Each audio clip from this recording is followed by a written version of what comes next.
Thanks everybody so much for joining into this session today. I really appreciate it. I'm really excited for this one. Salto has a really unique technology that we're going to get to talk about and show you guys. So for folks that are joining, this is their first seminar with us. Thank you so much for joining and giving us some of your time. I think you picked a fantastic one to start off at because it's a technology, unlike probably anything you've really seen in other places, a really unique application to help us enhance access control and really beyond that, replace keys. And we're going to hit on that point multiple times throughout the presentation here. So just the briefest introduction, I'm David. I'm with IMI. We are the East Coast Salto reps. You probably know IMI from the local folks in your territory who probably engaged with you to get you involved with the event today. So thank you again to the IMI team for all that outreach and getting folks engaged and onto the call today. And I think you're going to thank them after the session as well, I hope, after getting a chance to see this really unique solution. So to talk ever so briefly about Salto itself. So Salto, as a company, founded in Spain back in 2001. So it's been a hot minute now, 20 years in the industry. And they are one of, if not the largest privately owned lock manufacturer in the world. That's hard to kind of always know with private, but they are very, very big. So one of certainly, if not the largest private lock manufacturer. And their singular goal, really, the aim that I hope you get by the end of this presentation, is Salto offers customers attractive, affordable, and quick to install. And I mean quick. We're going to hit on this. Many of their models install in 15 minutes or less. So really quick, predictable installs so that you can afford to finally ditch flat brass keys for good for a more secure and convenient solution. So why do we want to even get rid of keys? Well, let's take a little look at the history of keys. Keys have been around for a really long time, probably longer than you would think. The original locking keys were developed by the ancient Egyptians about the time that King Tut was ruling the country. That gives you any idea of the age of that solution. And what blew my mind looking into this is that that mechanism that made those old wooden locks and keys work is basically the same mechanism that we're using today in the locks and keys that we see everywhere. Yeah, they're smaller, flatter, they're metal now, they're more convenient than they were in ancient Egyptian times, but we'll talk about, there's still plenty of problems, adapting this ancient technology. And even that adaptation is pretty old. The flat metal key version, like what we're carrying around in our pockets, these things have been around since like the 1850s. So it's been a long time that we've been using these, and it's effectively the same technology going back a long time. So we're ultimately kind of using ancient technology to secure all our modern infrastructure. It's a little wild to think about that way. And you might think, well, it's because, why reinvent the wheel? Keys are perfect. There's nothing wrong with keys. Well, we've found that that's not necessarily true, right? Especially if you're the guy whose key ring, looks like this, which you might laugh, but I've met this person and this is a real key ring. So people use a lot of keys because it's ubiquitous. We use them everywhere. We've adapted them for just about everything. So you end up with a lot of them for living spaces, vehicles, storage spaces, maintenance areas, all kinds of places that you want to keep a random person from entering, right? That's the go-to solution, the go-to technology. And it's inconvenient because what do you do when you have a key ring that big? Well, you don't tend to carry them all on you, right? You say, oh, well, I'll keep the keys for all these spaces in the drawer in my office or in a locked cabinet. Now you're traveling around to pick up a key to go somewhere else to use it. It's not the most convenient thing ultimately when you start getting into this kind of range that we're carrying. And a lot of people say, well, they're cheap. Well, I'll tell you what, not when you think of the total cost of actually deploying one of these solutions. So losing a key means way more than just replacing it, right? I've got to re-key or replace the lock for the affected door so that whoever picked up the key doesn't get into that space. I have to go and find all the other people that I gave these keys to and give them updates. If someone copied the key, I might not even know that I need to do any of this. And I'll tell you, you can stamp do not copy on these things all you want. That vending machine down at my Lowe's and Home Depot, it does not care. So replacing a key, losing a key, as soon as that key's out of your sight, you really don't know how secure it is anymore. And if you lose control of that key, well, that means potentially rekeying every lock in a building. If it's a master key, it becomes a very expensive scenario when you look at it as all the work that goes along with what happens when you lose this key. And beyond that, that's when we start to look at maybe traditional access control, right? I'm sick of losing master keys. I want to put in electronic locks. Well, traditional access control really tends to only cover the tip of the iceberg. It tends to leave most doors untouched and unsecured. The average building with traditional access has less than 15% of its doors actually on the platform covered. And think about that. If you really wrap your head around it, it probably makes sense. Where we tend to install these things, perimeter doors, IT spaces, you know, that tier 1A top level have to have the security there. And it leaves other doors untouched. It leaves other openings untouched. I know we get used to thinking about doors because we're used to that kind of traditional access control rather than this idea of just getting rid of all of my keys. But what about, you know, the medicine cabinet at an urgent care facility? They might want to have an audit trail and keep unauthorized people out of there. What about maybe sensitive documents for my business, HR, employee files, things like that? So these other spaces aren't doors, but we'd still like to have some of that technology on there. A lot of the traditional access just can't really adapt to those types of spaces. And ultimately, why do we get stuck on just the perimeter doors and the IT room? What's the #1 reason we're ultimately not including more spaces? Cost, right? It costs thousands of dollars to wire a door for access control. So we can justify that on those top level, highest secure must-have spaces like my perimeter, my IT room. But then when we start getting to the want to haves, the places where I'd like that ability, but can I justify the cost of thousands of dollars for that interior office, for that maintenance closet, for that equipment storage area?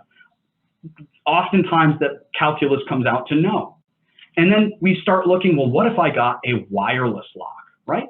Wireless, that means easier. Well, when you actually look at that technology, traditional wireless locks really only save you about the last 30 feet of wiring when it comes down to it.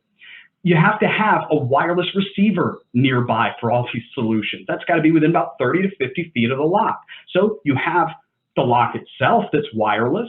Depending on the third party, not necessarily the easiest to install. I've seen a lot of solutions that you have to cut out, like a particular battery pack, usually proprietary things like that, that end up increasing the cost of that solution. And then 30 to 50 feet away, you have a receiver that's wired. It's wired either to the network or probably to yet and still an access control panel. So you still have that infrastructure that you have to purchase. When you add it all up, you don't end up saving all that much usually with that, what traditionally would be considered a wireless lock. Oftentimes, it can actually be more when you add in these extra components to make that connectivity happen. And then when you get into the batteries and stuff, the reason I bring that up, we'll talk about it, Salto's batteries, rather than using non-standard that you see for most third parties, we use standard alkaline, AA, AAA, or button cell, lithium style batteries, depending on the particular form factor of the lock. So you don't have these expensive battery packs and particular ones, the razors to go with the razor blade that we can charge whatever you want because you only get it from us. No, you can get batteries from your local CVS if you needed to keep them going. And the battery changes for this tech are very, very infrequent. I'll save that bit for when we're talking a bit more about the tech itself. But ultimately, the question becomes then, how do I get data to that lock at the door so it knows what to do when someone goes up to it? Well, we've kind of hit on this. Traditionally, it's wires, right? But number of reasons why there's cost and expense to that, so that's not going to work for most of my interior spaces.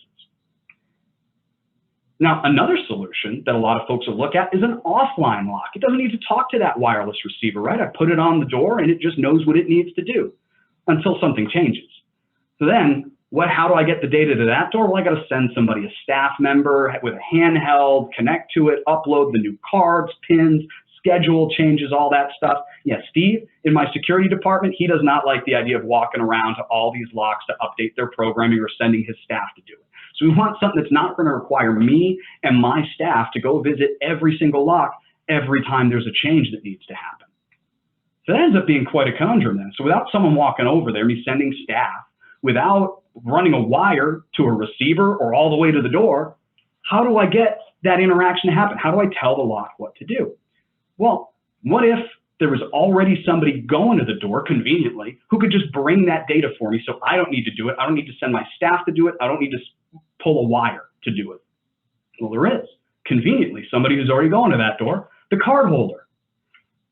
The card holder's going to that door. So what Salto ultimately does is we use the card to replace the wires. We use a smart card to build what we call a virtual network to bring the data to these remote doors without having to have all this traditional infrastructure to do it. How do we do that? Well, smart cards have some encrypted storage on the card. So we write your details of how this card is going to behave to the card itself, double encrypted actually, from the card and our own encryption algorithm. So we write your schedules, the doors that you're allowed through, all to the card itself, along with any deactivated, banned, removed cards that these locks should reject if they see them. All of that's written to the device itself. So now when I go out to that lock as the card holder, very easy. There's a little conversation that ends up happening. First up, when you swipe at the lock, it's going to ask, hey, am I on your approved list to get into this space? Well, whether you are or not, it's going to log the event to your card. Access granted and the time, access denied and the time. That gets logged to the card's memory. It updates itself. If it says, hey, that band list that you have is newer than the one in my memory, it's going to update that. And if it has low battery, it's going to note that onto the card. Now, because we're sending this to the card and not constantly having to talk to like a wireless receiver, we can save so much battery life. Most of our locks, I'll just use for an example, one that's going to be highlighted for you, are XS4 Originals. Very, very robust, widely adaptable escutcheon. It can handle like 60,000 to 80,000 uses, which is card swipe and handle turn with alkaline style batteries. So very, very straightforward and very thrifty with the battery by doing it this way compared to constantly every 4 or 8 seconds talking to some kind of receiver. Now then, how do we get the data from the card? That's the next big question. So what we do is rather than give every door real-time wireless with all that infrastructure, we pick our spots.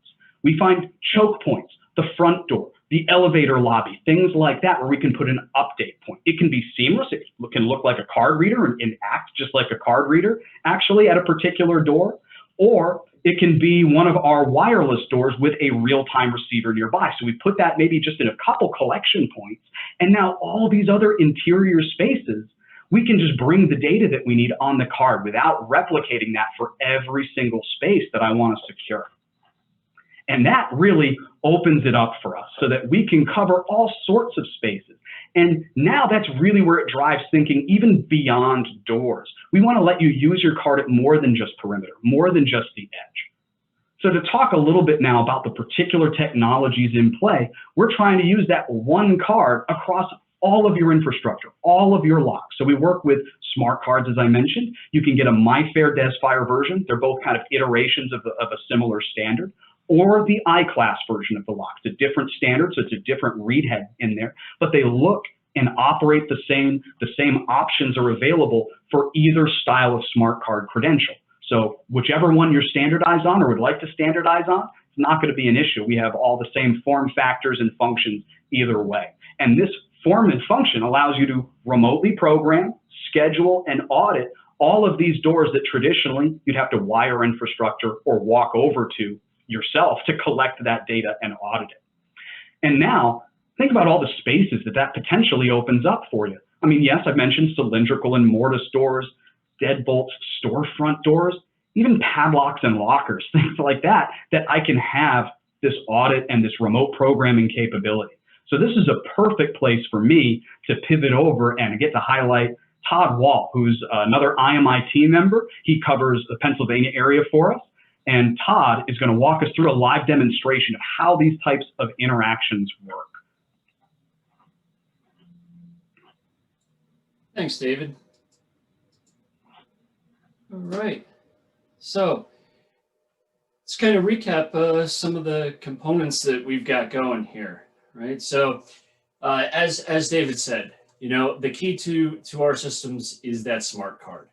And that has multiple benefits at this point, right? It's an extremely secure technology, gives us a way to get that database out away from that computer or that access control panel and puts it out on the edge. So it gives us a lot more capability. And the great thing, it comes in a lot of different form factors, bracelets and this flexible playing card here, key fobs, whatever you're looking for. So as David mentioned, one of our go-to locks is our XS4 Original.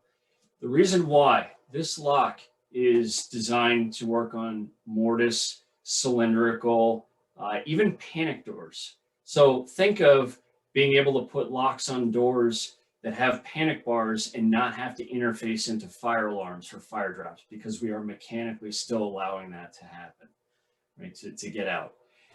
The other popular use for this lock is in, say, K through 12. With K through 12, we've got a little privacy button on the back that kind of gets turned into a local lockdown button. So you press that button in, and that no longer allows anybody who does not have override capability through that lock. Very popular in the K through 12 sector.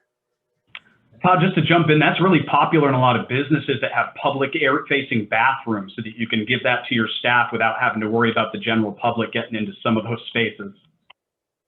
Right. And so let's move on to another popular one we've got going here, which is our XS4 Mini. Now, when David talked before about time savings on installation, this is a perfect example. You take your standard commercial lock set, cylindrical lock set off of a door, you can put this guy on in 15 minutes or less. And let's jump back to this.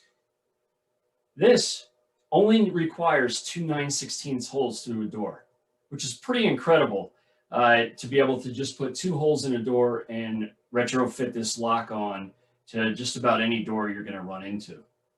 Right? So if we look down here, we've also got a variation of the XS4. Right? This XS4 lock is with a keypad.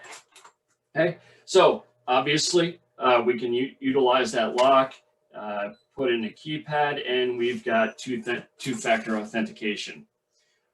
What I do have set up on this one is a nice little add-on, if you will, popular in higher education and some higher security applications, which is an automatic deadbolt. So on this particular lock, if you shut the door, the deadbolt protrudes automatically and mechanically. It is not done with a motor, so it does not compromise our wonderful battery life. And when you leave that room or present a card, that deadbolt retracts. Okay, so it puts a little more added security into the mix. So you can see that, as we're utilizing some of these locks and moving around on that system, right? What is pretty critical are these hardwired readers. As David said, we've got that medium, we can put stuff in the database. How do we get it out there, right? Make changes to the card. This is the key. So we call this an update point in our world. These update points are put in strategic locations, right? So that we can get that data in and out of the card as frequently as needed. So those readers come in multiple different varieties and sizes and flavors, even some small format readers that can go inside of intercoms, elevators, stuff like that. And so again, kind of the critical piece in the equation. Now, what we're going to move to next is a little bit more exciting in terms of expandability in a system. So a lot of people think, and I'm going to throw up the wireless lock air quotes there, that in the wireless lock world, we're talking about doors. And as David said, Salto is all about key replacement. And these cylinders really are a perfect example of that. Being able to electrify a deadbolt, right? So we're able to utilize that standard key deadbolt and make it electronic now. Great for maintenance closets, stuff like that. We've got a cam lock here. So my cam lock, right? These are great for cabinets, drawers, medical storage cabinets, stuff like that. Okay, and we're going to show you a little variation of that. Padlocks. These are pretty exciting as well. So this is our geo padlock. That geo padlock, indoor rated, pretty much use it on overhead doors, some storage units, lockers, stuff like that. So great addition. Our XS4 locker. Now, this is a pretty exciting little unit. Even though it is titled as a locker, we tend to put these on a lot of applications that aren't necessarily lockers. Right? A lot of cabinets. Think of the medical world in the hospital sector. Those folks need to get an electronic audit trail of controlled substances. This is perfect for that. Not only does it give you a visual indicator of whether the lock is open or closed, but it is highly secure, being that it is almost like a miniature deadbolt. So think about being able to do thousands of storage cabinets in a hospital, and there's no need for an infrastructure. Right? Those locks, these locks that we're talking about, are not communicating anywhere. But when I get that read on that hardwired reader, all that information is being dumped back in, as you can see on screen. Now, does it have to be offline? No. These locks, all of them are capable of communicating wirelessly. So we can do a traditional communication to our wireless gateway. That wireless gateway talks over the network back to the Salto Space software. So a little bit differently than what you may be used to, which is utilizing a wireless access point going to a card access panel. That in turn jacks up your cost, right? Because you need card access panels to associate those wireless gateways with. We do not operate that way, so much different. So all of these locks can operate either hardwired, wirelessly, or offline. Now, in the event that you're doing some new construction, we've got our element line. These locks, very minimal in design, so you can see that all we've got is a handle and a little reader head here. And with this particular one, there's nothing on the inside of the door. What's cool is the electronics are inside the profile of the door. So it's an added mortise pocket. Again, obviously that is why we do that on new construction. And then we have another lock in that element line, which is our original element lock. Very minimalist in design as well. Standard mortise use on this, but we've got an internal battery pack on that one. So a little bit more on the inside of the door, but still very nice looking on that door all around. Now, I'm going to show you something here that has been released recently, and we are super excited about this one, and this is our Neox padlock. Right? I would venture to guess that you will be hard-pressed to find an IP66 rated electronic padlock, both electronically and mechanically, on the market with this kind of functionality to it. All right, so when we have that padlock, right, we've got our Neo built into that unit.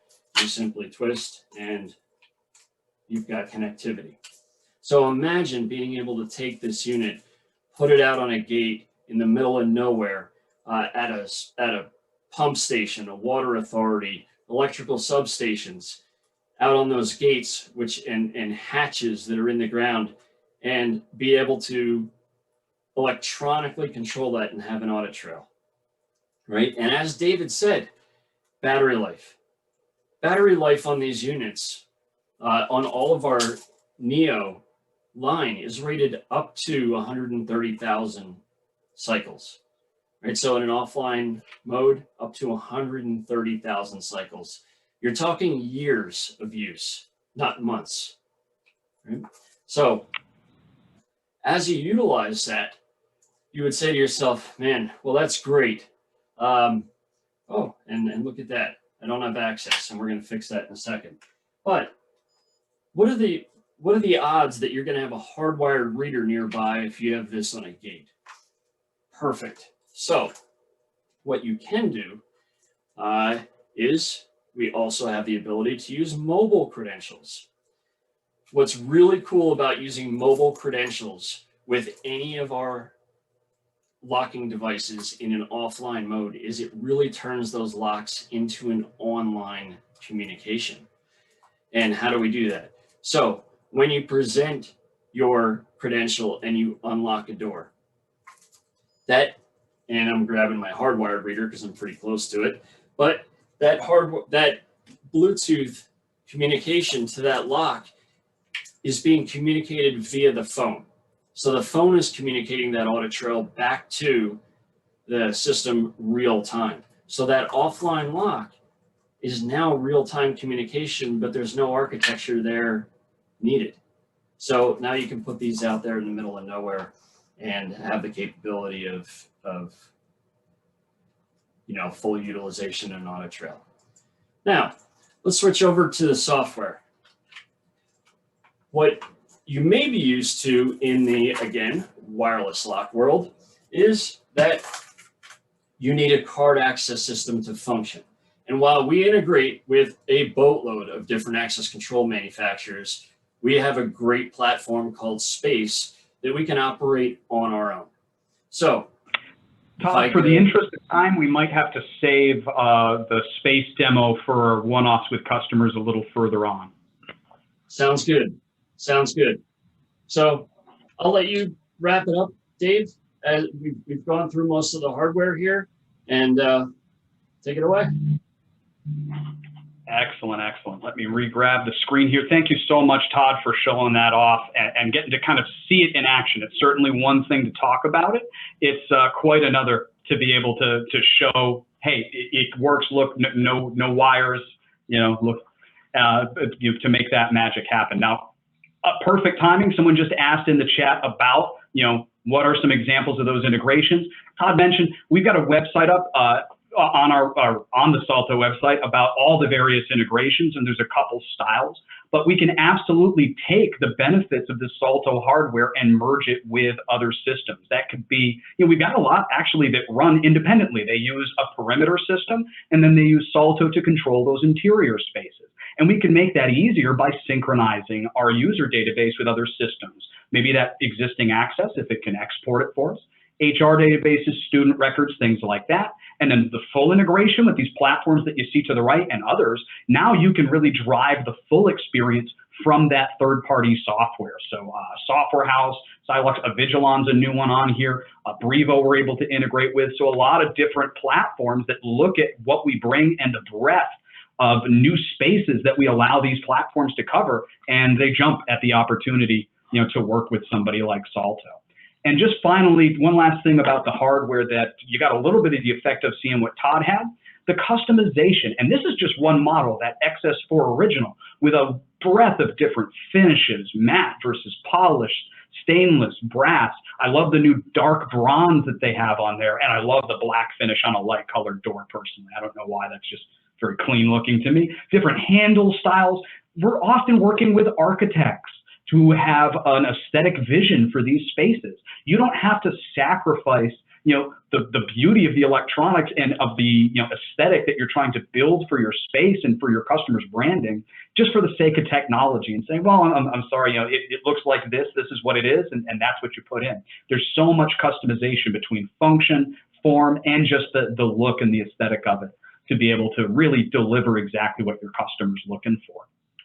So with that, guys, we're just after 10 o'clock. Thank you so much for joining in. For folks who can stay, we're going to shift now to a question and answer. So I'm going to bring up my chat again, and we're going to get a look at some of the ones you've entered. Also, you can be able to take yourself off mute. So now that we're through with the presentation, if you want to take yourself off mute to answer, or ask rather, any questions that you've got, by all means.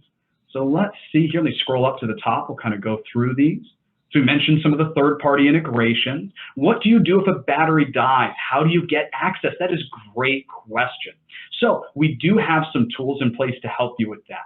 We have emergency battery pack that again uses like AA batteries or a 9-volt, AA batteries to plug into the front. There's actually a little port on the front of the lock that allows you to connect and power it so that you can now present your card, get to that secure side, change out the batteries. And we give you so many warnings. I think starting at like 25 or 30% level with the alkaline batteries, we start giving you warnings. So you have to ignore an awful lot of low battery warnings to really run into that solution. Todd was mentioning some of these devices get more than 100,000 interactions over its lifespan. So that 25%, we're talking thousands of uses that you're kind of ignoring those warnings to get through. So great question, definitely something we put a lot of thought into to get that. Can we have a remote lock set schedule a lock and unlock? We can, so there is something called like an office mode where you can say, hey, after the first person engages with the lock, remain open through this scheduled period.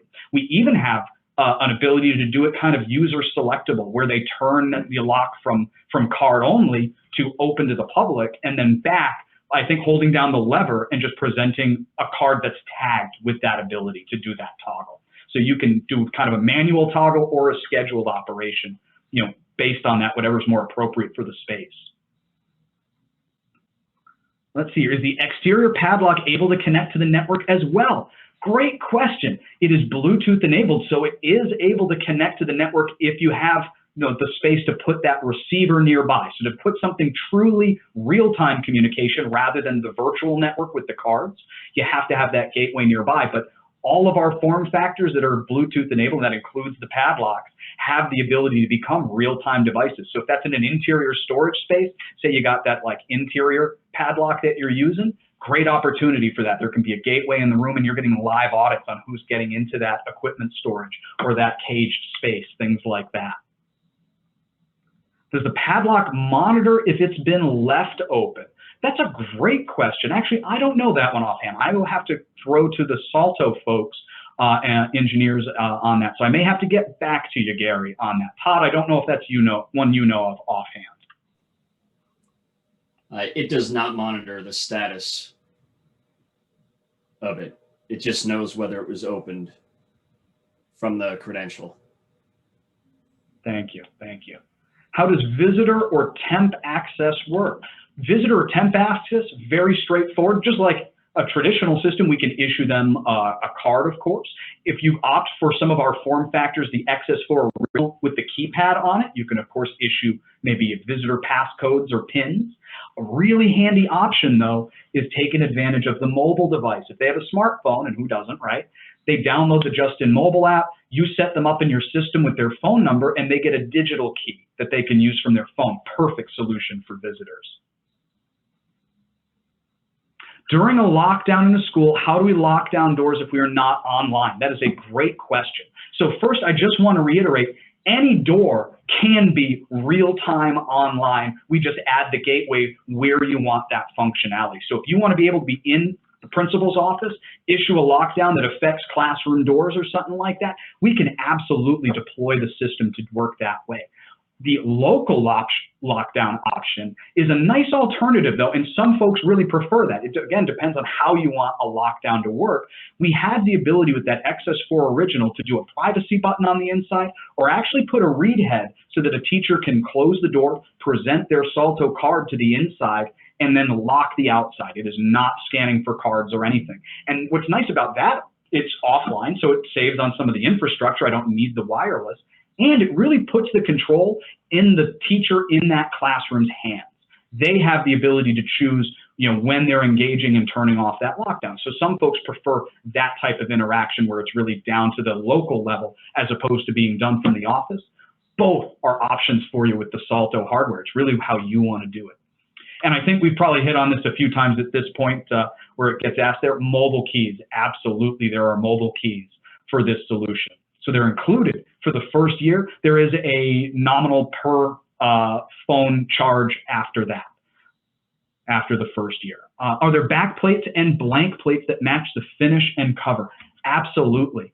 Some of our form factors are pretty slim and it's great looking, but that means if you're replacing an existing lock, it might have been a larger lock that now you're putting in a smaller Salto piece. So we have all sorts of cover plates, different finishes to match the escutcheon, the lock that you're putting on. So that's absolutely available. We can customize them if need be to make whatever kind of pattern or coverage that you need.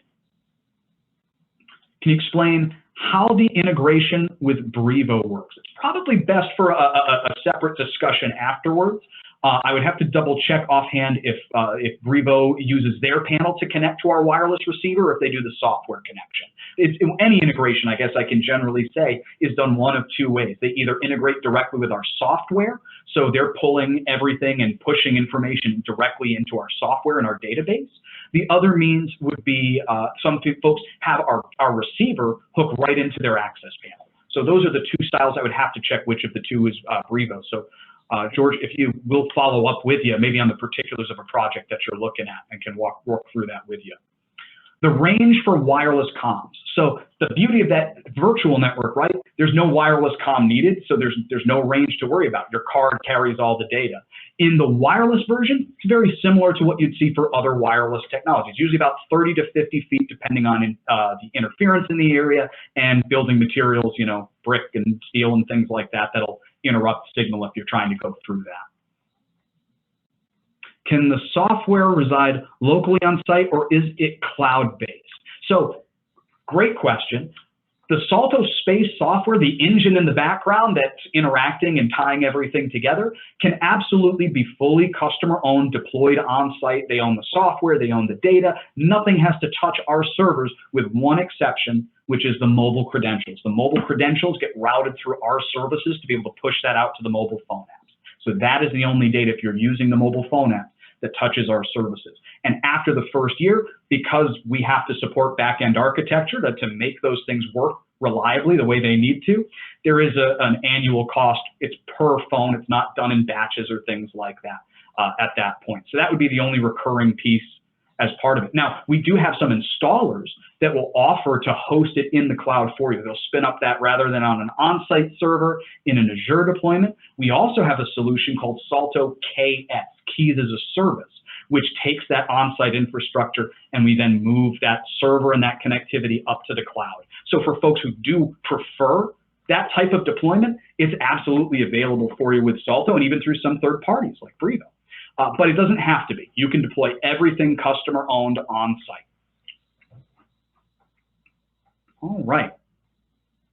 Might have been talking too fast. I think I got through all the questions that have come through in the chat. Is there any that folks have been holding on to that you want to ask while you've got us here, or anything you want to unmute for? Again, you can unmute if you want to ask your question out loud. I'll leave it open for another few minutes here in case anybody's searching for that mute button. I'm guilty of that sometimes. Someone on the IMI team's laughing at me for that.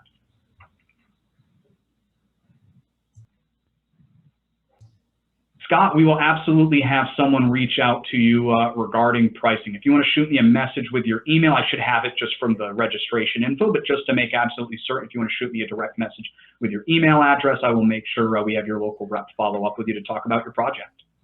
Are there APIs available for not currently partnered companies? Absolutely. So there's a whole group at Salto, folks that are just tasked with growing our integration partners, working with our integration partners to bring new folks online. I think I mentioned Vigilon just came online. So we're always adding new partners. And yeah, because we have such a unique solution, we're lucky that there's a lot of folks that are anxious to work with us. So if you, Jonathan, want to maybe message us or shoot me an email, or just put me in, again, a direct message in the chat with your email, I can help connect you and start that conversation to find a bit more about the project and the solution that you're looking at. Hey, Dave, did I miss it, or did you get to Sarah's question about the range on the wireless comms? I did, but I'll reiterate it just to make sure folks here, it is about 30 to 50 feet. We actually have a tester that you can use for a particular building. And for our installers, I recommend getting just one kit of that. You can, of course, use it across different job sites, you know, because, of course, building materials and local interference, just like anything, can interfere with that. So I say, rule of thumb, you're going to be safe at probably 30 feet. Realistically, it's 30 to about 50 feet, depending on that interference. Excellent. Any other questions? And I know how this is too, you know, I'll be walking the dog later at the end of the day and think, oh my God, why didn't I ask that? I had everybody on the call. Don't worry about it. You have my email from the event. You have your local IMI folks. We're happy to keep the conversation going for you. So just email us any questions you get whenever they come to you, even over the weekend. We're happy to engage and answer them, you know, whenever you happen to think of it. All right, folks. So we're just about quarter past. Thank you so much for the folks that are able to stay on with the Q&A. And of course, as follow-up, probably either by tomorrow by the end of the day, I'm going to have a link available for folks to be able to stream it. I am getting my second shot today, so if I end up feeling under the weather, I may push that till Monday. So I'll ask your forgiveness if that comes. I'm going to shoot to have a follow-up link with you with the video for everybody who registered by tomorrow or Monday. Awesome. Well, thanks everybody so much. I'll release you to the rest of your day. I hope you make it a good one. It's a sunny one up here, so I hope you get to enjoy it. Thanks everyone so much. I hope to talk to you soon.